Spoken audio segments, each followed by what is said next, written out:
Cuando no queremos que alguien nos mire, simplemente no lo miramos, no volteamos, pasamos así corriendo y nos hacemos como que no te vi y no estuve aquí. Hace unos días estaba viendo una película que se titula El Ministro y yo, una película del actor Cantinflas, que creo que es uno de los actores más famosos del cine mexicano. Y no es que la película sea una película moderna, es más bien viejita, pero me gusta porque esta historia, como muchas de sus películas, es ocurrente y graciosa. El actor Cantinflas era muy famoso por hacer ocurrencias e incluso se dice que improvisaba la mayoría de sus actos o de las películas que él estaba haciendo. Y bueno, esta es muy divertida para quienes somos simples a la hora de reírnos o de escuchar chistes, ¿no? O incluso escuchar las ocurrencias, porque este personaje es muy ocurrente.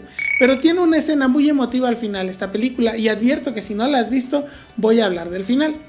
Pues sucede que una niña que era sordomuda, nieta de un amigo de Cantinflas en la película, necesitaba una operación muy costosa.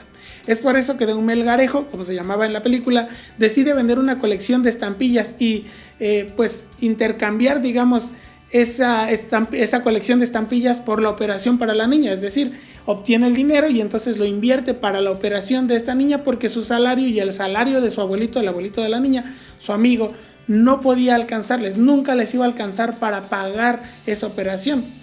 Así que con ese dinero logra enviarla al extranjero con su abuelo, porque tenían que operarla fuera de México y que los dos tuvieran una vida mejor.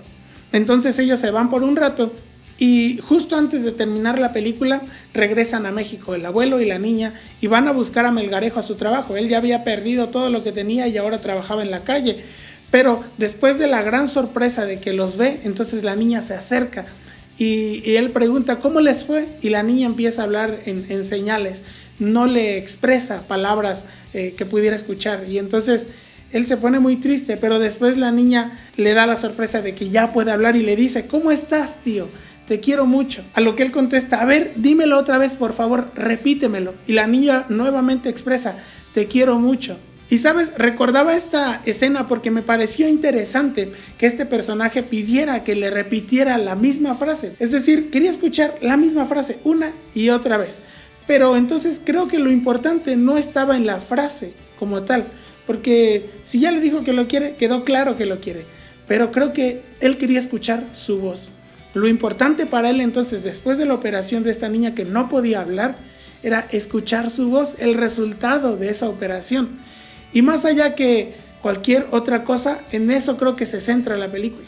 Y es lo mismo que sucede cuando escuchamos a nuestros hijos llorar cuando los vacunan por primera vez, o al menos eso me sucedió, no sé si a otros les sucede. Nos conmovemos porque está llorando el bebé, pero creo que no es por el llanto del bebé como tal, porque en otras ocasiones, en otras condiciones al menos yo escucho a otros bebés llorar y no me conmueven tanto como me conmueve el llanto de mis hijos. Porque no se trata del llanto en sí, se trata de quién está llorando, se trata de mis hijos. Y hay un pasaje en el que quiero que meditemos por un momento, en el que somos testigos de algo como lo que te comentaba, de una persona que no podía hacer algo y que de manera milagrosa fue sanada.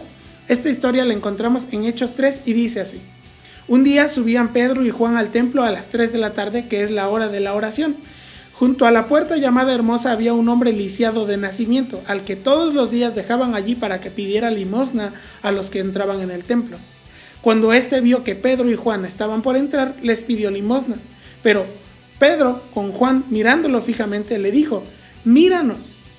Solo como comentario, pongamos atención a lo importante que es orar y cómo Pedro y Juan, a pesar de haber orado con Jesús en el Monte de los Olivos, por ejemplo, o haberse alejado de la sociedad para ir a orar a lugares más tranquilos, sabían que podían seguir orando en el templo. Lo importante no estaba en el lugar, no era que necesitaban entonces ir al mismo lugar donde Jesús había orado, sino que ellos necesitaban buscar a Dios. Así que aunque pareciera que ellos volvían a vivir la ley como les habían enseñado, y orar en una hora de costumbre y orar repetidamente como todos los demás lo hacían en ese momento, la intención de sus corazones era diferente, porque no era por monotonía, era por convicción. Ahora, se encuentran con un hombre que no podía caminar, y no por un accidente. En la película que te comentaba sucedió un accidente y por eso esa niña no podía hablar.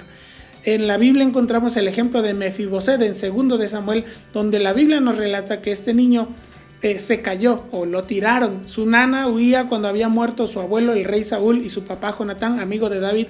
Y por miedo a que los mataran o que mataran al niño, la nana empieza a correr, se le cae el niño y queda lisiado a partir de ese momento. Pues este hombre del que estamos leyendo aquí en Hechos no se había caído, había nacido así, su condición era así de por vida. Así que ellos tenían la intención de ayudar a este hombre, o la sociedad en general tenían la intención de ayudarlo, así que él pues o se dejaba ayudar o se dejaba morir de hambre. Así que prefería que lo llevaran siempre a esa puerta.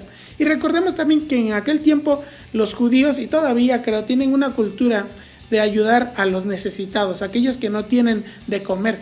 Incluso Dios les daba leyes en el Antiguo Testamento para que dejaran, cuando ellos estaban cosechando, que ellos dejaran granos en el campo, para que otros extranjeros y los que necesitaban comida pudieran recoger.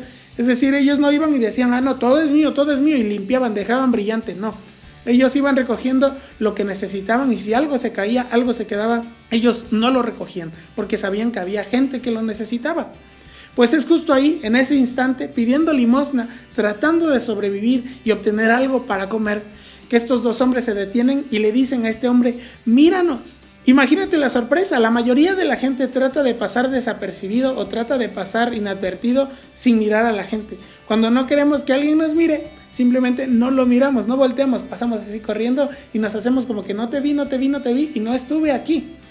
Creo que este lisiado, al notar tanta atención, seguramente estaba esperando una limosna muy buena, estaba esperando pues un buen dinero, ¿no? Algo que le llenara los bolsillos, o quizás el recipiente en que él recibía el dinero, y quizás extendió entonces este recipiente y dijo, no, pues aquí voy a obtener bastante.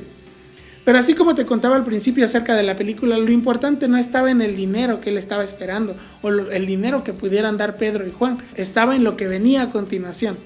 El hombre fijó en ellos la mirada esperando recibir algo.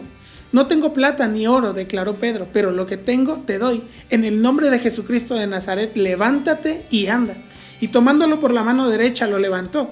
Al instante los pies y los tobillos del hombre cobraron fuerza. De un salto se puso en pie y comenzó a caminar.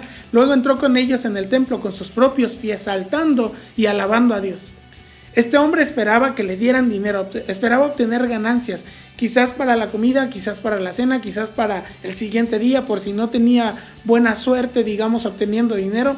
Pero en lugar de eso recibió la sanidad completa en sus piernas, la sanidad que él nunca había imaginado, pero que nunca había disfrutado tampoco, y ahora se daba cuenta de lo que era poder caminar, la oportunidad de entrar al templo, la oportunidad de buscar a Dios, al igual que los discípulos de Jesús, poder entrar por su propio pie y no quedarse a la puerta solamente observando a los demás.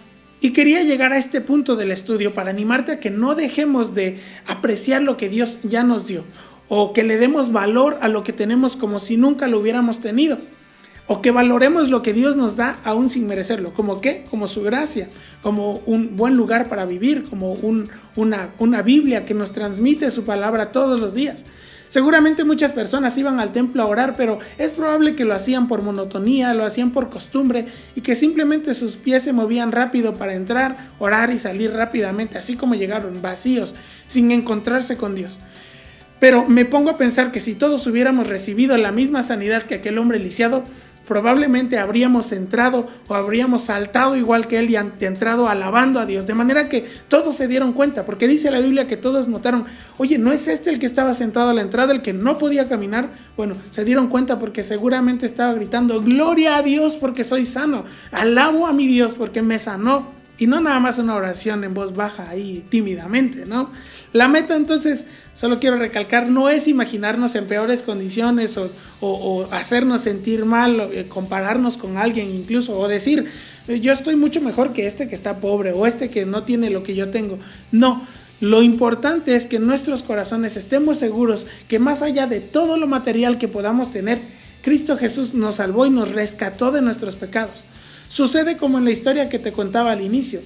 No es que la niña dijera un mensaje muy bonito, aunque claro que era importante. Lo principal es que estaba hablando ¿Quién estaba hablando? Esa niña por fin podía expresar y ese mensaje estaba dándolo desde su corazón. Lo importante no es la marca del auto, no es una casa bonita o una casa grande, o no es todo lo que podamos tener, aunque todo es importante. Claro, el dinero es importante, tener en qué movernos es importante, tener una bonita familia es importante, claro que se vale, pero todo es solo una expresión de amor de Dios, de favor de Dios y de gracia de Dios. Lo más importante es quién nos está hablando, Dios mismo. Necesitamos darnos cuenta de que Dios nos habla en su palabra, en la Biblia, nos habla en la congregación, nos habla a través de alguien que nos da un consejo apegado a su palabra, de nuestros padres, de muchas personas.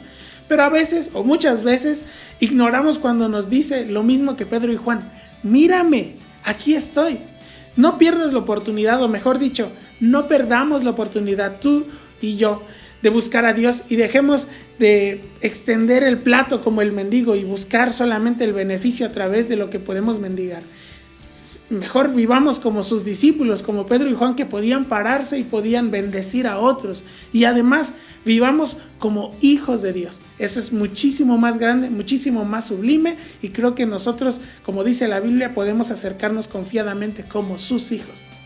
Este es el mensaje de la semana, este es el estudio de la semana. Muchas gracias por acompañarme.